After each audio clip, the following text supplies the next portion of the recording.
regarding the expenses, the third aspect is the cost whose benefits do not extend beyond an accounting year, you call it as a expenditure. And an expired cost, what do you mean by expired cost and unexpired cost?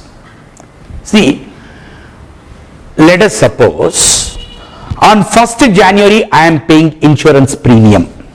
Insurance premium generally will be paid for 1 year. General insurance premium will be paid for 1 year. I am taking a policy on January 1st. My accounting year is ending on 31st March. Whereas I paid the insurance till 31st December. So in this particular financial year, only 3 months I enjoyed that particular insurance coverage. Remaining 9 months falls in the next financial year. So this 3 months related insurance and the premium related to that, you call it as an expired cost the moment the financial year gets ended, and the remaining 9 months insurance premium, you call it as an unexpired cost. So a cost whose an expired cost, what do you mean by expired cost? It is that portion of the expenditure from which no further benefits is expected, you call it as an expired cost.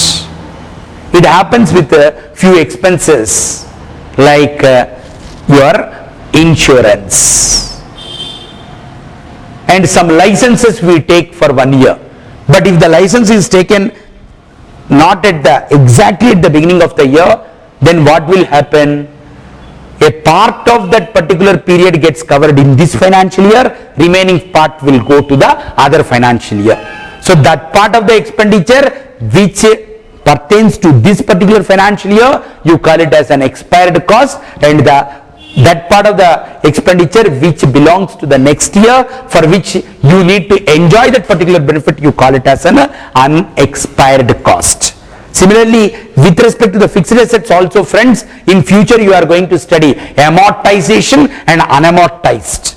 Amortized expense, unamortized expense. Unamortized means what? That part of the expenditure which you need to charge it off to the future profit and loss accounts. Amortized means what? That part of the expenditure which you already charged off against the profit and loss account. Let us suppose you have got a depreciable asset for 10,000 rupees. This year you provided depreciation for 1,000 rupees. That 1,000 represents what? Expired cost or amortized cost.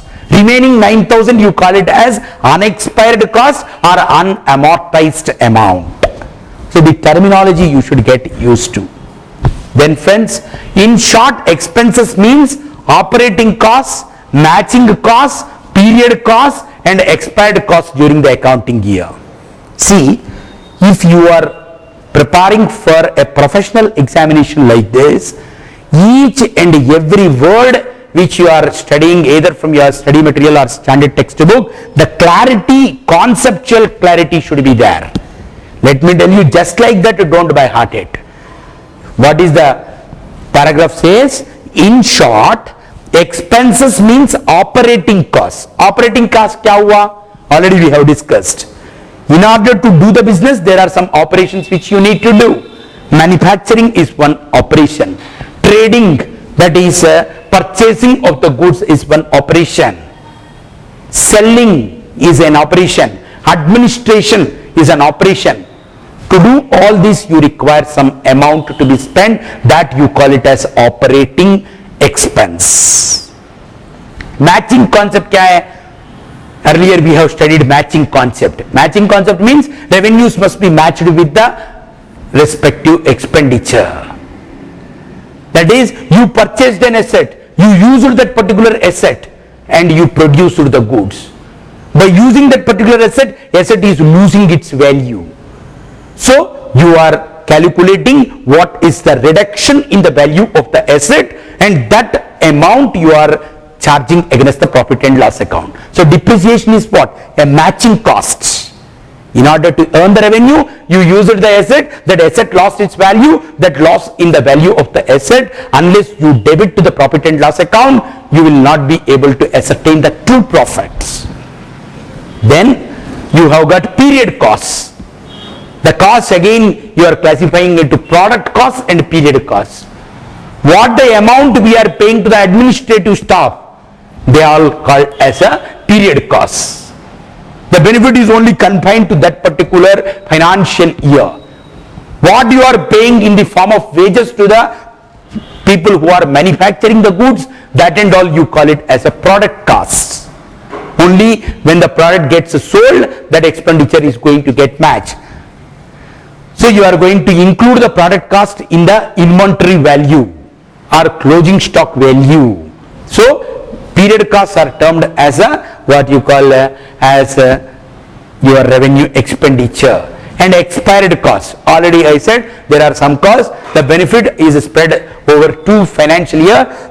So the benefit pertaining to this financial year and the cost related to that, you call it as an expired costs.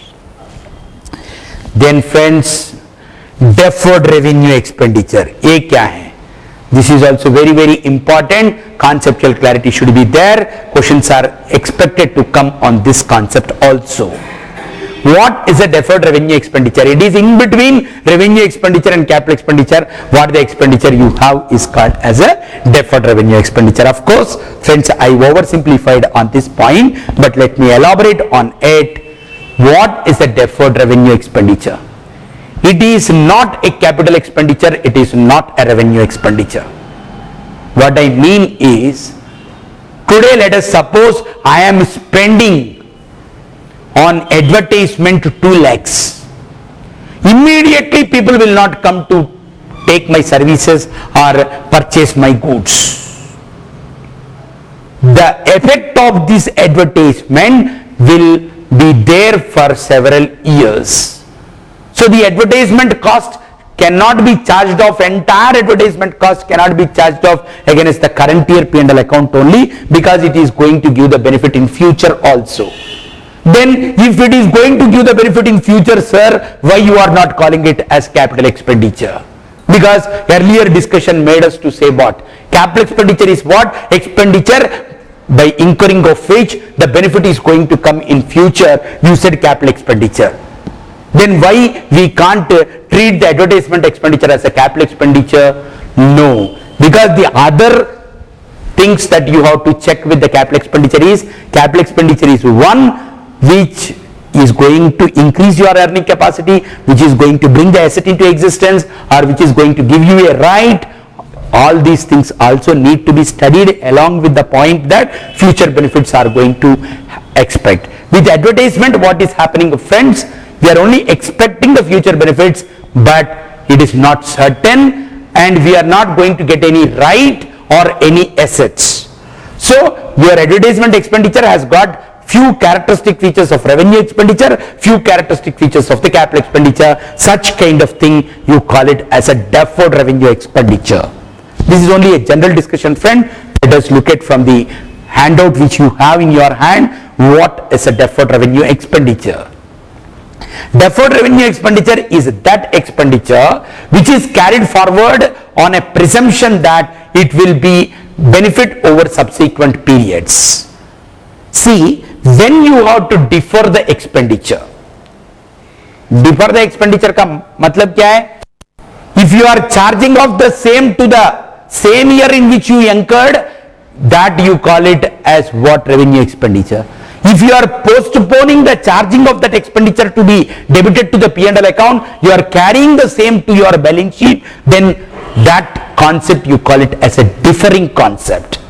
Principle is here that when you have to charge the entire amount to the P&L account, or whether you need to take it to the balance sheet. How do you decide on this particular point?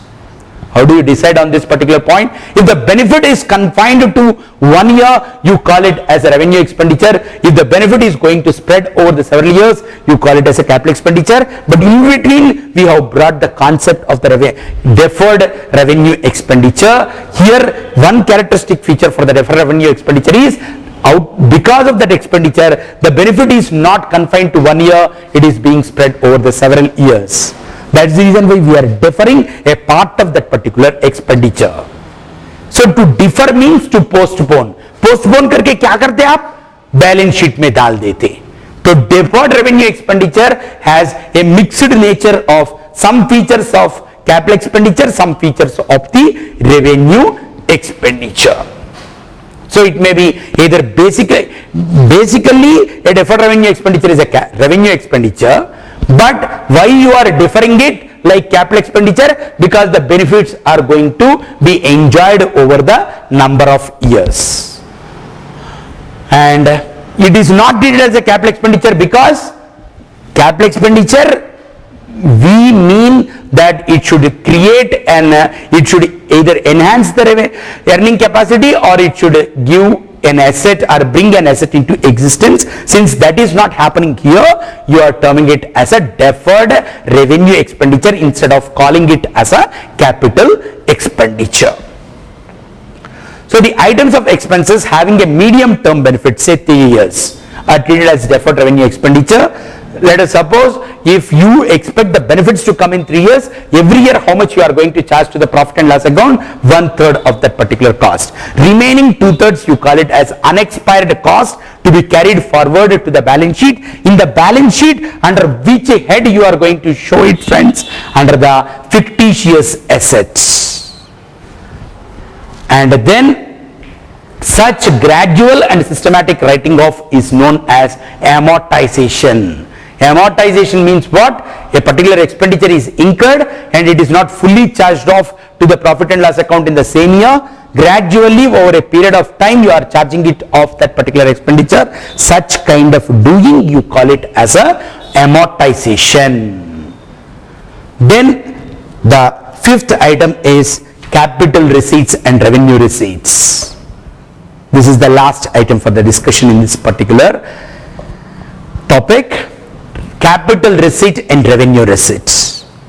So receipt means what?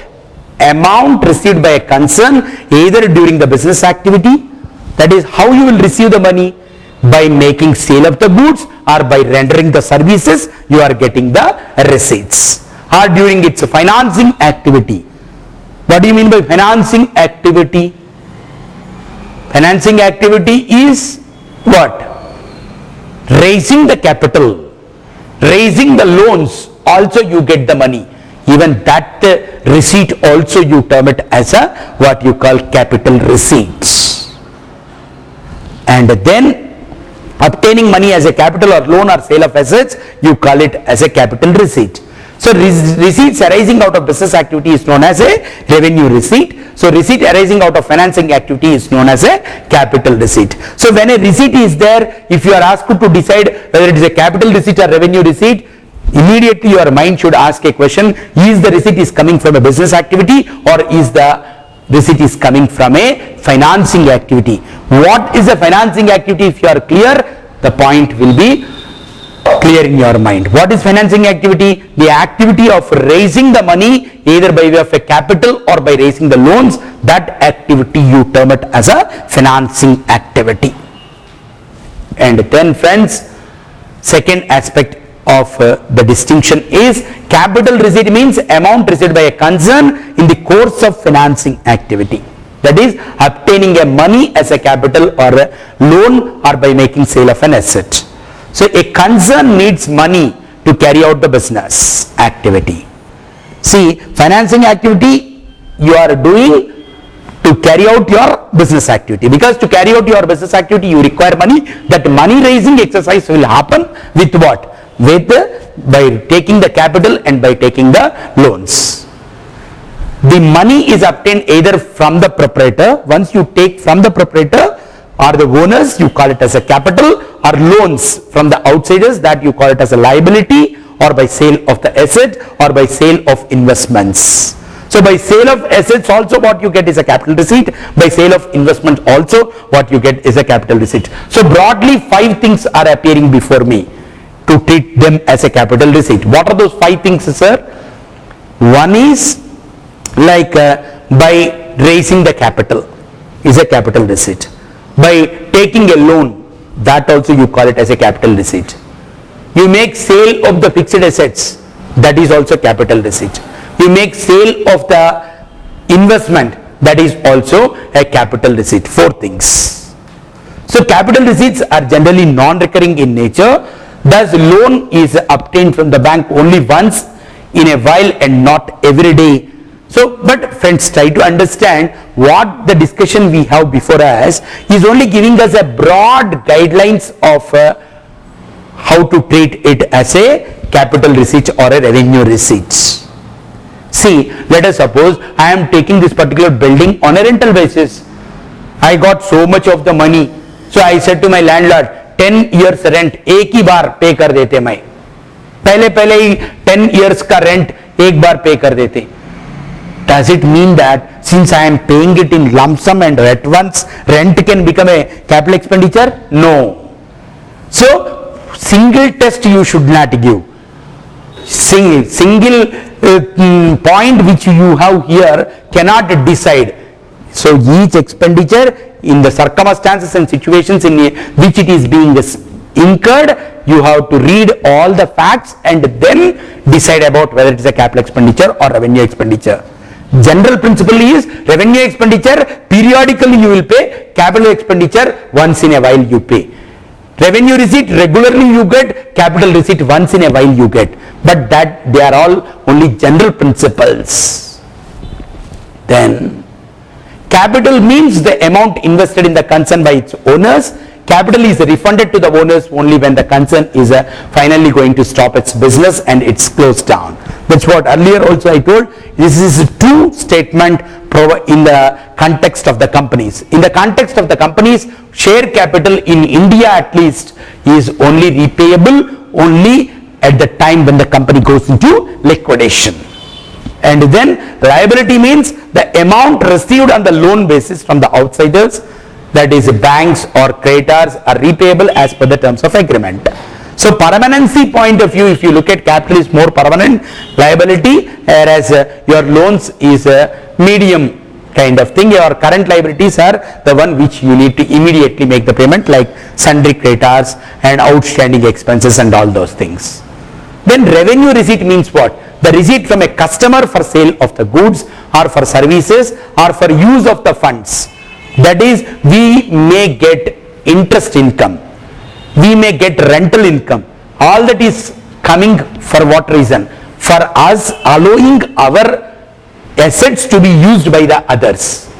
When I am getting interest, what is the asset of mine that is getting used by others? My money is being used by the other. For allowing them to use my money, what I am getting is the interest.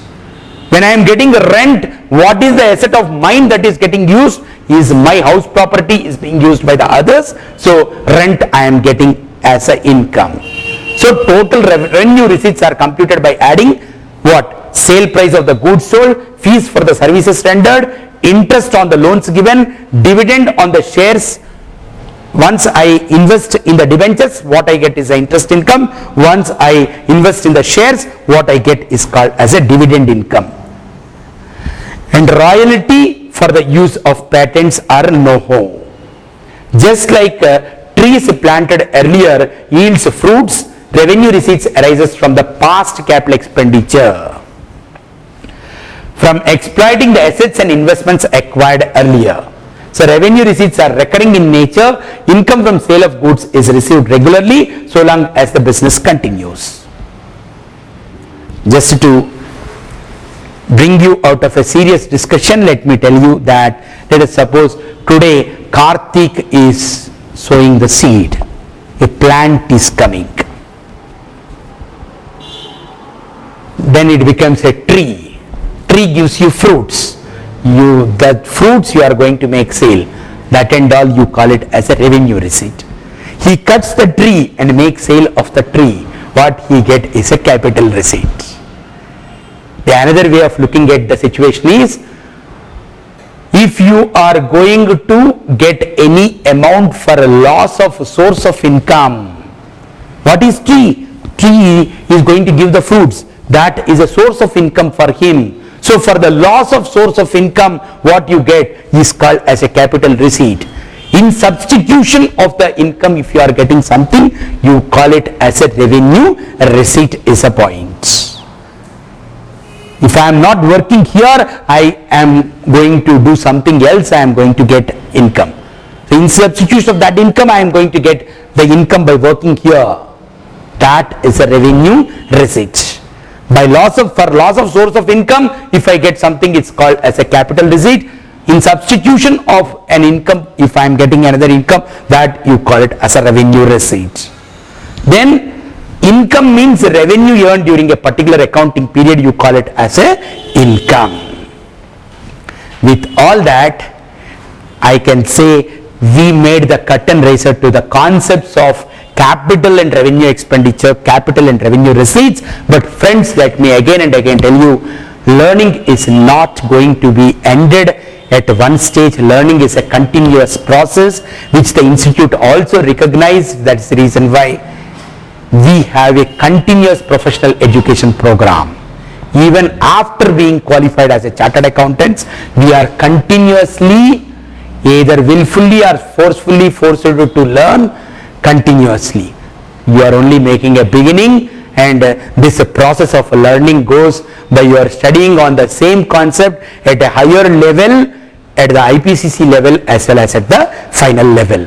And the process of education is a continuous process. So that's the reason why I said this is a beginning or a curtain raiser to the aspects of capital expenditure, revenue expenditure, capital receipt and revenue receipt. And it's a very, very interesting and complicated subject also, because n number of cases, thousands and lakhs of cases are pending before the different courts on the same matter of whether it's a capital expenditure or revenue expenditure or capital receipt or revenue receipt. As I earlier explained it to you, in the income tax point of view, there is a lot of litigation in this particular area.